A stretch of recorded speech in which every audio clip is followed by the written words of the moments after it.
Phantom fury. He limps toward a group of soldiers who stand within a cluster of houses. He's covered in scrapes and bruises. His arm hangs limply at his side. I watch him through a veil of swirling sand, thick, almost like glass. I can't step past it, so I hang in stasis as though I'm stuck in an hourglass, watching my time slip away. The door is almost closed now. Corpsman Hurd charges toward Corpsman Squall with a perplexed expression. "Doc, where's the ambulance?" A quick head count comes up 3 men short. Chris among the missing. Out of commission. Mank and Jackson went to get another vehicle. "What's the situation?" "We've got men penned inside that house." "Where's my brother?" Hurd's poker face fails. First Lieutenant Ingram, a man better known for his anger than wisdom, moves away from his leadership meeting to run interference. "We've got the situation under control." "Who's wounded?" Hurd looks to the lieutenant to answer. "We called for a medevac. Look at yourself, Squall. Now we need to transport 4 men. "Call a fucking chopper, Lieutenant." "We did. There are no birds available, but even if there were, we'd need to extract my men first. My corporals and I were just discussing our options." Corpsman Squall grits his teeth and holds his tongue. He seethes as he takes a hard look at the squabbling officers. Leaving the first lieutenant with the other flustered leads, Corpsman Squall walks toward the house with Hurd. "Have you been in there?" "No, but I spoke to the guys who were. They breached the door and began securing the house. At least 4 insurgents opened up from the balcony. Sorrells, Gannon, and your brother ended up in the far room with no exit. They'd have to run directly through the kill zone to make it out. Keister wants to get armor over here, put a hole in one of the walls so they can crawl out, but they're worried about structural collapse. Burke's thinking C4, but we have the same problem. Of course, Hudler just wants to go in there and fight it out. The lieutenant said he doesn't want to risk any more of his men." Corpsman Squall squares off against the large block house. "He won't have to. There are no windows, no way to do recon by fire. He'll have to spray and pray." He holds out his hand. "Do you have any frags?" "You aren't planning on going in there, are you?" "Frags." His heart is pounding as he stands at the doorway, sweat pouring down his face and into his eyes. He peers into the darkened room, telling his legs to move. Corpsman Squall knows if the officers suspect what he's up to, they'll try to stop him, so he doesn't linger for long. With his eyes trying to adjust to the darkness, all he can make out amongst the outlines inside is a high ceiling and a balcony that wraps around the room. The enemy has the perfect vantage point and can fire from any direction. There are 3 ways to go from the front room, and based on what Hurd said, Chris is likely in the room straight ahead. Taking a quick glance over his shoulder, Corpsman Squall pulls the pin from one of his grenades, leans inside, and pitches it. As the frag explodes, he leaps into the house, hoping his arc was high enough, and bolts across the room. "Allah Akbar!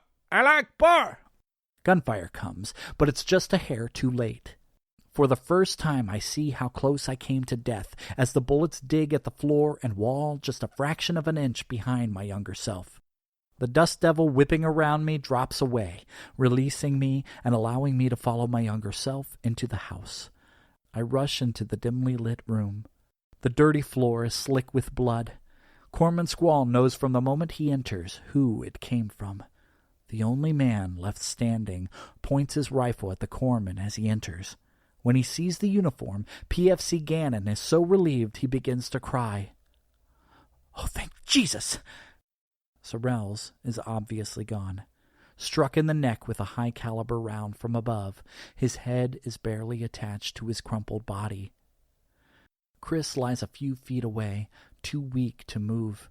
He looks up at his brother with drooping, dilated pupils. "Paul? Is that you?" The corpsman chokes back a gasp as he crouches over Chris to examine him. "Where were you hit?" Gannon posts himself at the door. Where's the rest of the cavalry? Chris's most obvious wounds are at his legs. A line of machine gun fire cut him off diagonally across the knees.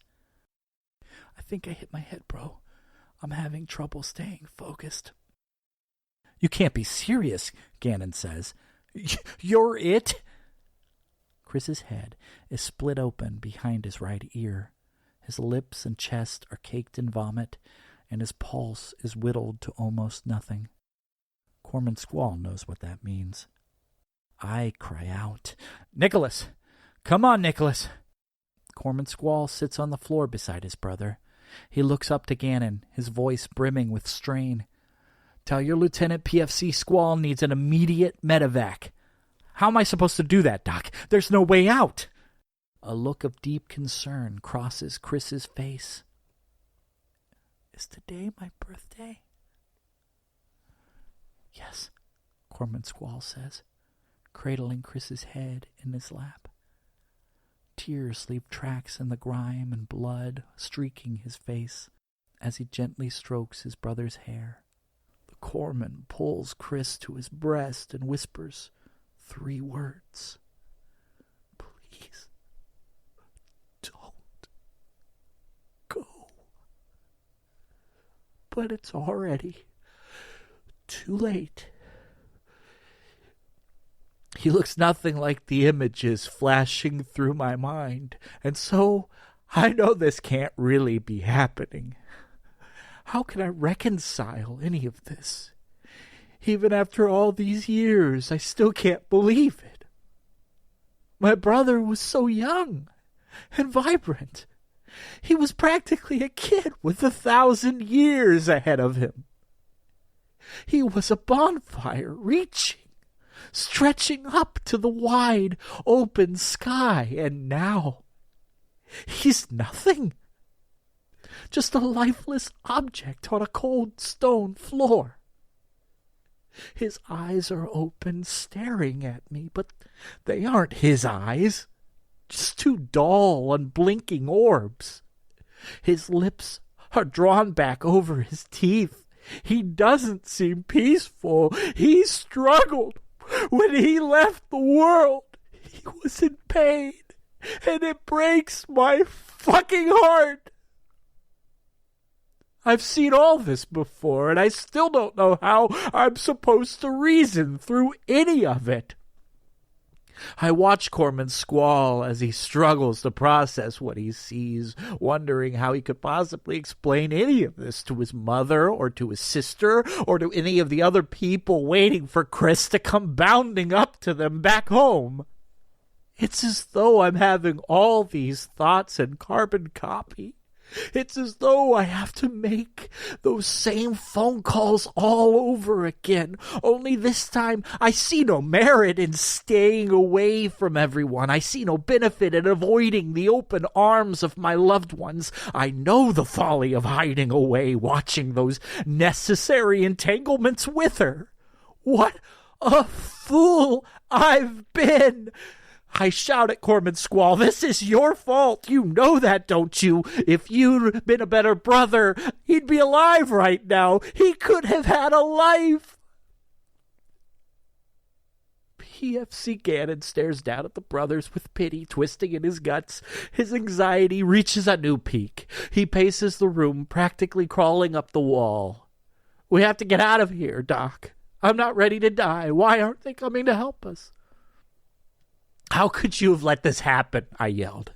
What kind of brother are you? Who knows what he could have accomplished, and what did you amount to? You're the one that should have died. Gannon shouts, we have to get out of here.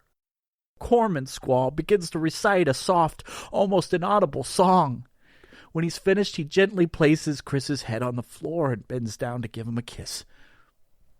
Happy birthday, he says, choking back a sob. He takes a moment and then pulls himself to his feet.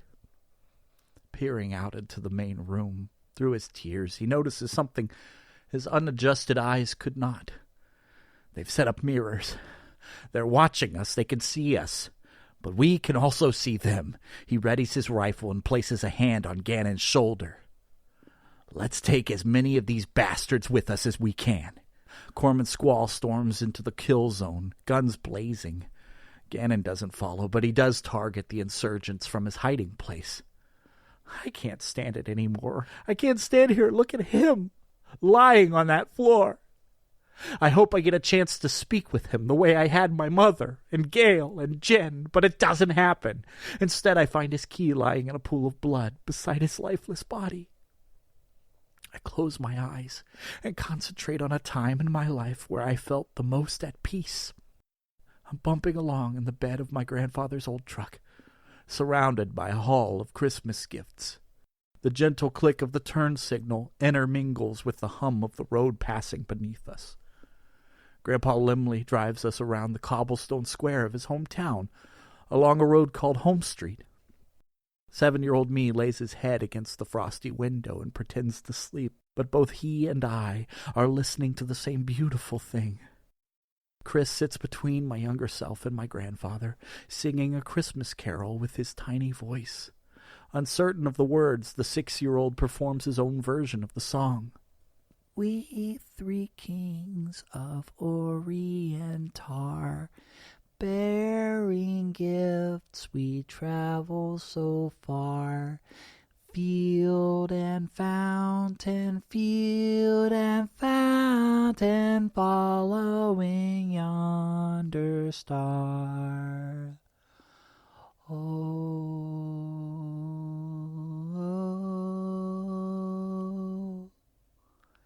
star of wonder, star of light, star of wonder, beauty bright, westward leading, still proceeding, guide us to the perfect light.